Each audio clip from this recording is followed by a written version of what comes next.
Hi, this is Saurabh Gupta. तो हमने पिछले लेक्चर में पढ़ा था पैलियोलिथिक साइट, मतलब कि पूरा पाषाण काल के बारे में हम पढ़ चुके हैं। तो आज के हम लेक्चर में मध्य पाषाण काल और नव पाषाण काल के बारे में पढ़ेंगे। तो मध्य पाषाण काल का जो दौर है उसको संक्रमण का दौर, मतलब ट्रांजिशन फेज कहा जाता है। कि मतलब हम क्या कर रहे हैं, जैसे कि पहले प्लेस्टीन युग में पैलियोलिथिक साइट चल रही थी। अब हमारा युग चेंज हो गया था, मतलब आइस एज जब खत्म हो चुकी थी, अब हमारा क्या था, जो क्लाइमेट है वो वार्म हो चुका था और ड्राई हो चुका था। पहले क्या था, आइस एज चल रही थी तो कोल्ड क्लाइमेट था, और कहते हैं सॉरी गोल्ड और ड्राई क्लाइमेट था। अब क्या हो गया, वार्म और वेट क्लाइमेट हो गया। ठीक है, तो मतलब कि अब गर्मी हो गई और थोड़ा सा मतलब कि वर्षा होने लगी है। तो नई नई साइट्स डेवलप हुई थी इस बीच में, और ये एक ट्रांजिशन का दौर था कि अब हम कहाँ से जा रहे हैं कि अब हमें घर बनाने की टेक्निक पता चल रही है। ठीक है, हमें एग्रीकल्चर, प्रोफेशनल एग्रीकल्चर, आज के एग्रीकल्चर है उसमें जा रहे हैं। ठीक है, एनिमल डोमेस्टिकेशन में जा रहे हैं। तो ये सब चीजें हो रही थी। और इससे पहले क्या कहते हैं, हमारा जो अपर पैलियोलिथिक में था कि इंसान का जो अभी का जो फॉर्म है कि होमो सेपियंस भी आ गए थे, तो अब उन्हीं ने ये सब चीजें डेवलप करी थी। ठीक है, अब देखिए मध्य पाषाण काल का जो कालखंड है वो 10,000 बीसी से लेकर 6,000 ईसा पूर्व तक है।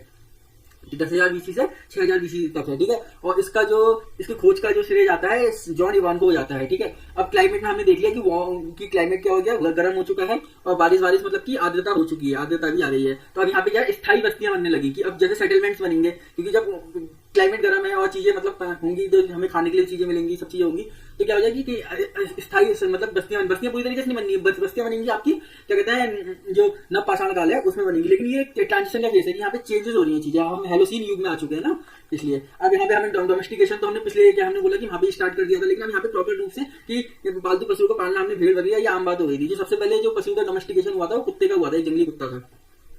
ठीक है, अब हमें क्या होता है कि सेटलमेंट करना, तो हमें अपने घर बनाने की टेक्निक्स भी आ गई थी। हालांकि अभी भी कुछ लोग मतलब कि क्या कहते हैं गुफा में रह रहे थे, लेकिन अब घर बनाना भी आ गया था। ठीक है, तो झोपड़ियां बनाने की झोपड़ी बनाते थे, क्या होता है मिट्टी लेते थे, मिट्टी की झोपड़ी बना लेते, ब्रिक का यूज नहीं करते थे हालांकि, लेकिन झोपड़ी बनाते। अंतिम संस्कार भी करने लग गए थे कि दफनाने लग गए थे वाई का। तो ये सब चीजें आपके मध्य पाषाण काल में होने लगी थी। अब इन्होंने टेक्निक्स यूज करी थी, टूल बनाने की इनकी टेक्निक थी, तो उन्होंने माइक्रोलिथ्स बनाए थे, लघु पाषाण उपकरण बोलते हैं जिनको माइक्रोलिथ, जो छोटे छोटे टूल्स ऐसे करके टूल्स बनाते थे। ठीक है, अभी देखो इनका पैसा तो अभी भी मेन चीज तो ये डिपेंडेंट अभी भी किस पे हंटिंग और गैदरिंग पे डिपेंडेंट है। हालांकि थोड़ी बहुत खेती कर रहे थे, कुछ मात्रा में कर रहे थे, ज्यादा नहीं कर रहे थे। बाकी धनुष और बाण का भी उपयोग इन्होंने बनाना सीख लिया था। अभी जो जैसे इन्हें कपड़े पहनना भी एक तरीके से सीख लिया था कि अब ये पशु की खाल के जो कपड़े पहनते थे। ठीक है, अब ये जो पेंटिंग से पहले से ही करते हुए आते थे, अब थोड़ी इनकी पेंटिंग और अच्छी होने लगी थी डांसिंग स्टाइल में, और ये भोजन संग्रह ये सब चीजें करने लग रहे थे। अब धार्मिक विचारों पे भी होता है कि लिंग ये सब जो पूजा करना हुआ, ठीक है ना, संभभाजन ये सब चीजें, लिंग और संभभाजन ये सब भी दिखाते हैं कि अब सोसाइटी मतलब कि जब रह रहे हैं लोग तो सोशल चीजें भी यहाँ पे बढ़ेंगी। ठीक है, तो गंगा के जो मैदान का पहला मानव उपनिवेशिका इसी कालखंड में हुआ था। अब देखिए जो मेन चीज है इंपोर्टेंट, जो साइट्स की साइट्स हमें पढ़ना बहुत जरूरी है, सबसे ज्यादा साइट से ही क्वेश्चन बनते हैं। ठीक है ना, तो सबसे इंपोर्टेंट साइट है कि बागौर राजस्थान में। ठीक है ना, तो यहाँ पे क्या था, हड्डियां और गोले के लघु पाषाण मिले थे कि ठीक है ना, और इसमें पत्थर काटने का एक स्थल भी था। आदमगढ़ मध्य प्रदेश, यहाँ पे की बस्ती जो डोमेस्टिकेशन कर रहे थे कि मतलब कि एनिमल का डोमेस्टिकेशन कर रहे थे, तो आदमगढ़ से ही हमें पहले साक्ष्य मिले थे, प्रारंभिक जो साक्ष्य मिले थे हमें यही आदमगढ़ मध्य प्रदेश से ही मिले थे। अगला है लंगनाज गुजरात में, जो भैंसाड़ा में स्थित है। ठीक है, यहाँ पे कि हड्डियों के बर्तन की हड्डियां और मिट्टी के बर्तन से ये सब चीजें मिली थी यहाँ पे। और बीरभानपुर पश्चिम बंगाल में। ठीक है, तो ये सब चीजें, बाकी आप नीचे भी देख सकते हैं कि ये यहाँ पे भीमबेटका तो आपको सब जगह मिल ही रहा है। और ये संबलपुर हो गया, सुंदरगंगा, ठीक है, और ये केरल में हो गई कुछ साइड। अब आ गया न्योलिथिक पे। न्योलिथिक जो एज है इसकी जो कालखंड माना जाता है 6,000 बीसी से लेकर 1,000 बीसी के माना जाता है। और इसको गार्डन चाइल्ड ने इसको क्या कहते हैं, नव पाषाण काल को, नव पाषाण काल है ना, तो गार्डन चाइल्ड ने इसको नव पाषाण क्रांति कहा था। ठीक है, तो ये याद रखिए कि स्टेटमेंट बन सकता है। अब देखिए, अब यहाँ पे प्रॉपर तरीके से हमने क्या क्या चीजें कर ली कि देखिए, पहले आता घर बनाने की टेक्निक्स आ गई, तो स्थायी बसावट ने स्टार्ट कर दी।